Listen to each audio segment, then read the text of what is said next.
रोज का वचन। रोज के वचन में आपका स्वागत है। दिन 43। निर्गमन अध्याय 11। निर्गमन अध्याय 11। फिर यहोवा ने मूसा से कहा, एक और विपत्ति मैं फिरौन और मिस्र देश पर डालता हूँ। उसके पश्चात वह तुम लोगों को वहां से जाने देगा, और जब वह जाने देगा तब तुम सबों को निश्चय निकाल देगा। मेरी प्रजा को मेरी यह आज्ञा सुना कि एक एक पुरुष अपने अपने पड़ोसी और एक एक स्त्री अपनी अपनी पड़ोसिन से सोने चांदी के गहने मांग ले। तब यहोवा ने मिस्रियों को अपनी प्रजा पर दयालु किया, और इससे अधिक वह पुरुष मूसा मिस्र देश में फिरौन के कर्मचारियों और साधारण लोगों की दृष्टि में अति महान था। फिर मूसा ने कहा, यहोवा इस प्रकार कहता है कि आधी रात के लगभग मैं मिस्र देश के बीच में होकर चलूंगा। तब मिस्र में सिंहासन पर विराजने वाले फिरौन से लेकर चक्की पीसने वाली दासी तक के पहलौठे, वरन पशुओं तक के सब पहलौठे मर जाएंगे, और सारे मिस्र देश में बड़ा हाहाकार मचेगा, यहाँ तक कि उसके समान न तो कभी हुआ और न होगा। पर इस्राएलियों के विरुद्ध क्या मनुष्य क्या पशु क्या किसी पर कोई कुत्ता भी न भौंकेगा, जिससे तुम जान लो कि मिस्रियों और इस्राएलियों में मैं यहोवा अंतर करता हूँ। तब तेरे ये सब कर्मचारी मेरे पास आ मुझे दंडवत करके यह कहेंगे कि अपने सब अनुचरों समेत निकल जा, और उसके पश्चात मैं निकल जाऊंगा। यह कहकर मूसा बड़े क्रोध में फिरौन के पास से निकल गया। यहोवा ने मूसा से कह दिया था कि फिरौन तुम्हारी न सुनेगा, क्योंकि मेरी इच्छा है कि मिस्र देश में बहुत से चमत्कार करूं। मूसा और हारून ने फिरौन के सामने ये सब चमत्कार किए, पर यहोवा ने फिरौन का मन और कठिन और कठोर कर दिया, सो उसने इस्राएलियों को अपने देश से जाने न दिया।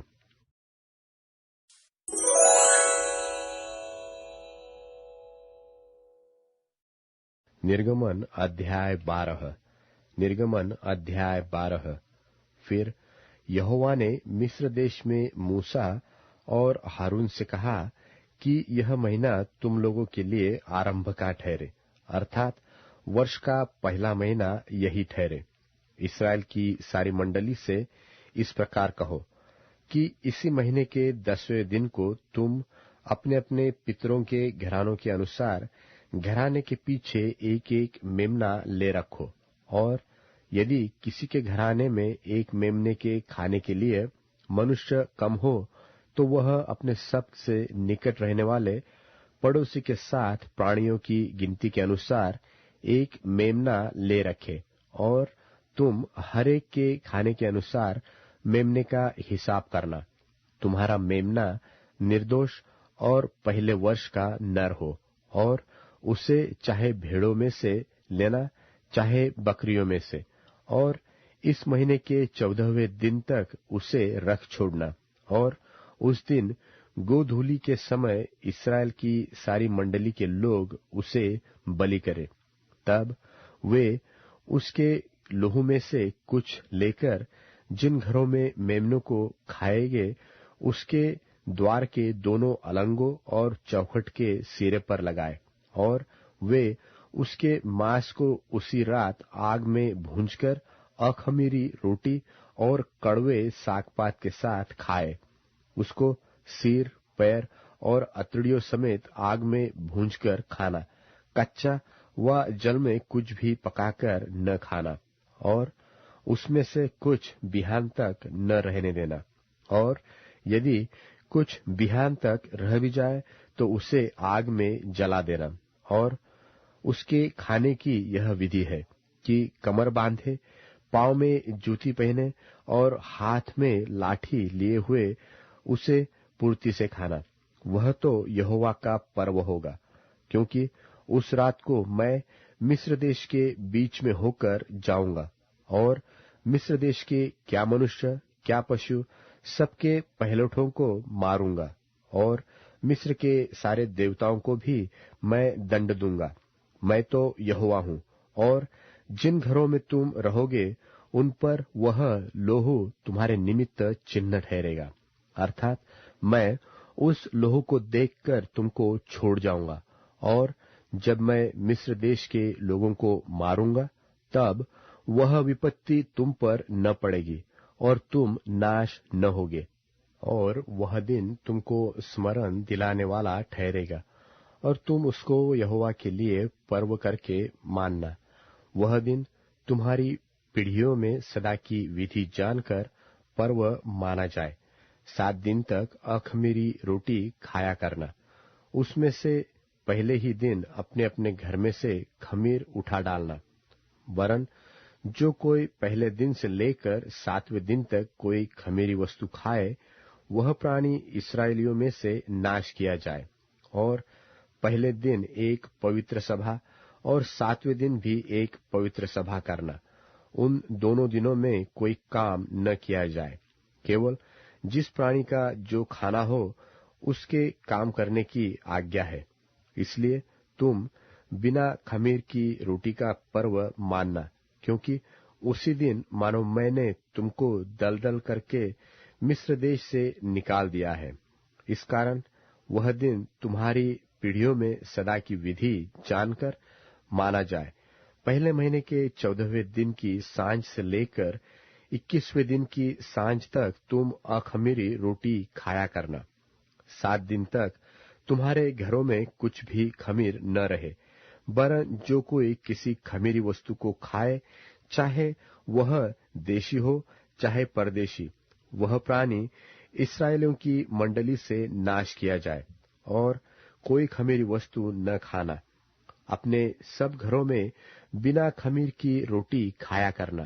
तब मूसा ने इस्राएल के सब पुरनियों को बुलाकर कहा, तुम अपने अपने कुल के अनुसार एक एक मेमना अलग कर रखो और फसह का पशु बलि करना।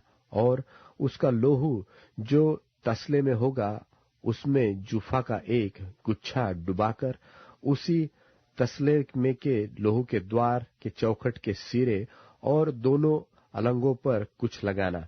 और भोर तक तुम में से कोई घर से बाहर न निकले, क्योंकि यहोवा देश के बीच होकर मिस्रियों को मारता जाएगा। इसलिए जहां जहां वह चौखट के सिरे और दोनों अलंगों पर उस लोहू को देखेगा, वहां वहां वह उस द्वार को छोड़ जाएगा और नाश करने वाले को तुम्हारे घरों में मारने के लिए न जाने देगा। फिर तुम इस विधि को अपने और अपने वंश के लिए सदा की विधि जानकर माना करो। जब तुम उस देश में जिसे यहोवा अपने कहने के अनुसार तुमको देगा प्रवेश करो, तब वह काम किया करना। और जब तुम्हारे लड़के वाले तुमसे पूछे कि इस काम से तुम्हारा क्या मतलब है, तब तुम उनको यह उत्तर देना कि यहोवा ने जो मिस्रियों के मारने के समय मिस्र में रहने वाले हम इस्राएलियों के घरों को छोड़कर हमारे घरों को बचाया, इसी कारण उसके फसह का यह बलिदान किया जाता है। तब लोगों ने सिर झुकाकर दंडवत की और इस्राएलियों ने जाकर जो आज्ञा यहोवा ने मूसा और हारून को दी थी उसके अनुसार किया। और ऐसा हुआ कि आधी रात को यहोवा ने मिस्र देश में सिंहासन पर विराजने वाले फिरौन से लेकर गड्ढे में पड़े हुए बंधुए तक सबके पहिलौठों को, वरन पशुओं तक के सब पहिलौठों को मार डाला। और फिरौन रात ही को उठ बैठा और उसके सब कर्मचारी वरन सारे मिस्री उठे और मिस्र में बड़ा हाहाकार मचा, क्योंकि एक भी ऐसा घर न था जिसमें कोई मरा न हो। तब फिरौन ने रात ही रात में मूसा और हारून को बुलवाकर कहा, तुम इस्राएलियों समेत मेरी प्रजा के बीच से निकल जाओ और अपने कहने के अनुसार जाकर यहोवा की उपासना करो। अपने कहने के अनुसार अपनी भेड़ बकरियों और गाय बैलों को साथ ले जाओ और मुझे आशीर्वाद दे जाओ। और मिस्री जो कहते थे कि हम तो सब मर मिटे हैं, उन्होंने इस्राएली लोगों पर दबाव डालकर कहा कि देश से झटपट निकल जाओ। तब उन्होंने अपने गूंधे गुंधाए आटे को बिना खमीर दिए ही कठौतियों समेत कपड़ों में बांध के अपने अपने कंधे पर डाल लिया। और इस्राएलियों ने मूसा के कहने के अनुसार मिस्रियों से सोने चांदी के गहने और वस्त्र मांग लिए। और यहोवा ने मिस्रियों को अपनी प्रजा के लोगों पर ऐसा दयालु किया कि उन्होंने जो जो मांगा वह सब उनको दिया। इस प्रकार इस्राएलियों ने मिस्रियों को लूट लिया। तब इस्राएली रामसेस से कूच करके सुक्कोत को चले और बाल बच्चों को छोड़ वे कोई 6 लाख पुरुष प्यादे थे। और उनके साथ मिली जुली हुई एक भीड़ गई और भेड़ बकरी, गाय बैल, बहुत से पशु भी गए। और जो गुंधा आटा वे मिस्र से साथ ले आए, उसकी उन्होंने बिना खमीर दिए रोटियां बनाई, क्योंकि वे मिस्र से ऐसे बरबस निकल गए कि उन्हें अवसर भी न मिला कि मार्ग में खाने के लिए कुछ पका सके। इसी कारण वह गुंधा हुआ आटा बिना खमीर का था। मिस्र में बसे हुए इस्राएलियों को 430 वर्ष बीत गए थे। और उन 430 वर्षों के बीतने पर ठीक उसी दिन यहोवा की सारी सेना मिस्र देश से निकल गई। यहोवा इस्राएलियों को मिस्र देश से निकाल लाया। इस कारण वह रात उसके निमित्त मानने के अति योग्य है। यह यहोवा की वही रात है जिसका पीढ़ी पीढ़ी से मानना इस्राएलियों के लिए अति अवश्य है। फिर यहोवा ने मूसा और हारून से कहा, पर्व की विधि यह है कि कोई परदेशी उसमें से न खाए, पर जो किसी का मोल लिया हुआ दास हो और तुम लोगों ने उसका खतना किया हो, वह तो उसमें से खा सकेगा, पर परदेशी और मजदूर उसमें से न खाए। उसका खाना एक ही घर में हो, अर्थात तुम उसके मांस में से कुछ घर से बाहर न ले जाना। और बलि पशु की कोई हड्डी न तोड़ना। पर्व का मानना इस्राएल की सारी मंडली का कर्तव्य कर्म है। और यदि कोई परदेशी तुम लोगों के संग रहकर यहोवा के लिए पर्व को मनाना चाहे, तो वह अपने यहाँ के सब पुरुषों का खतना कराए। तब वह समीप आकर उसको माने और वह देशी मनुष्य के तुल्य ठहरेगा। पर कोई खतना रहित पुरुष उसमें से न खाने पाए। उसकी व्यवस्था देशी और तुम्हारे बीच में रहने वाले परदेशी दोनों के लिए एक ही हो। यह आज्ञा जो यहोवा ने मूसा और हारून को दी, उसके अनुसार सारे इस्राएलियों ने किया। और ठीक उसी दिन यहोवा इस्राएलियों को मिस्र देश से दल दल करके निकाल ले गया।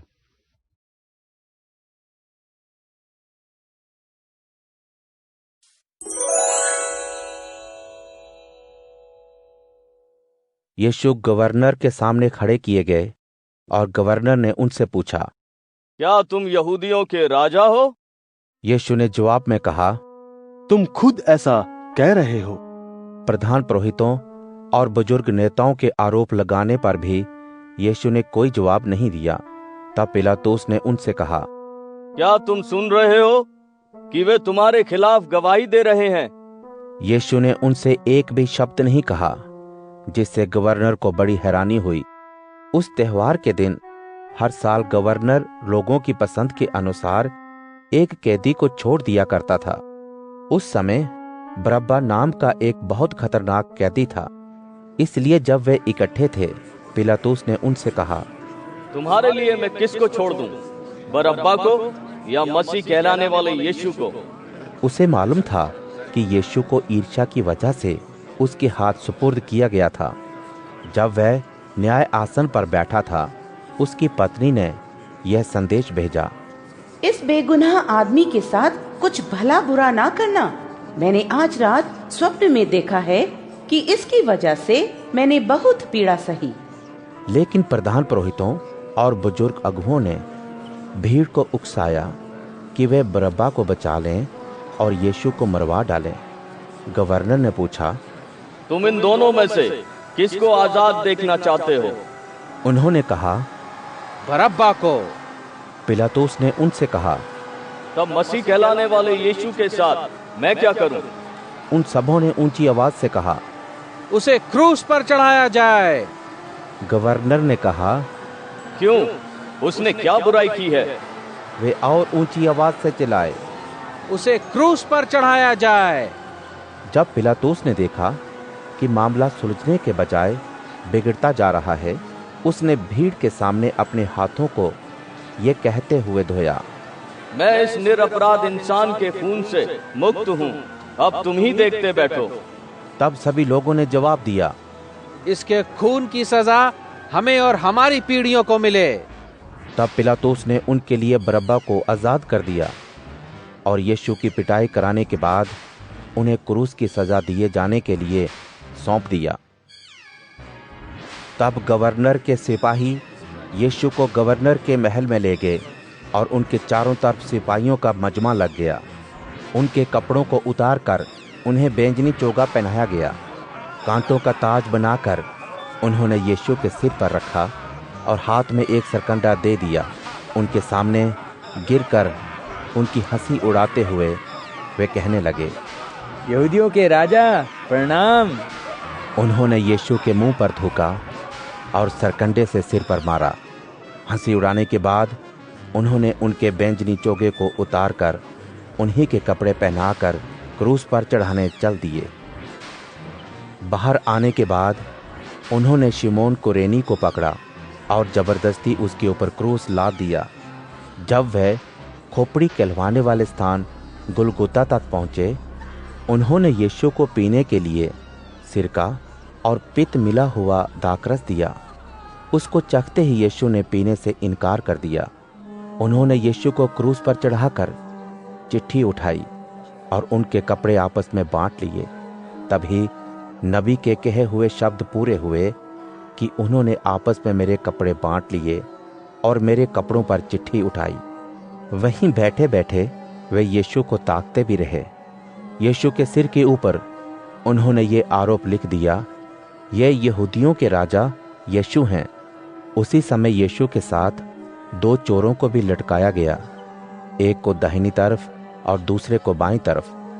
जो लोग वहां से गुजरते थे वे सभी अपने अपने सिरों को हिला हिला कर कहते थे, तुम जो प्रार्थना भवन को बर्बाद करके 3 दिन में बनाने वाले थे, अपने आप को बचाओ। अगर तुम परमेश्वर के पुत्र हो तो क्रूस से नीचे उतर आओ। इसी तरह से प्रधान पुरोहितों ने शिक्षकों और बुजुर्गों के साथ मिलकर हंसी उड़ाते हुए कहा, उसने दूसरों को बचाया लेकिन अपने आप को न बचा सका। अगर वो इस्राएल का राजा है तो क्रूस से नीचे उतर आए, हम भी विश्वास कर लेंगे। उसने परमेश्वर पर भरोसा रखा है। अगर वो चाहे तो आकर उसे बचाए, क्योंकि उसी ने तो दावा किया था कि वो परमेश्वर का पुत्र है।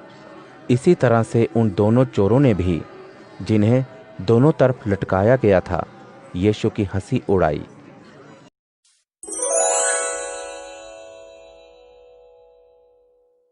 अध्याय 21। शत्रु से मुक्त होने पर स्तुतिगान। हे प्रभु, तेरी शक्ति पर राजा हर्षित है, तेरी विजय पर वह कितना उल्लसित है। तूने उसकी मनोकामना पूर्ण की, तूने उसके निवेदन की उपेक्षा नहीं की। तू शुभ आशीषों के साथ उसके पास आता है, तू उसके सिर पर सोने का मुकुट रखता है। वह तुझसे जीवन मांगता है और तू उसे देता है, युग युगांत तक दीर्घ जीवन। तेरी सहायता से उसकी महिमा बढ़ी है, तूने उसे ऐश्वर्य एवं तेज से विभूषित किया है। निसंदेह तूने उसे सदा के लिए आशीष का स्रोत बनाया है। अपनी उपस्थिति के परमानंद से तू उसे सुखी करता है। राजा प्रभु पर भरोसा करता है, अतः वह सर्वोच्च परमेश्वर की करुणा के द्वारा अटल बना रहेगा।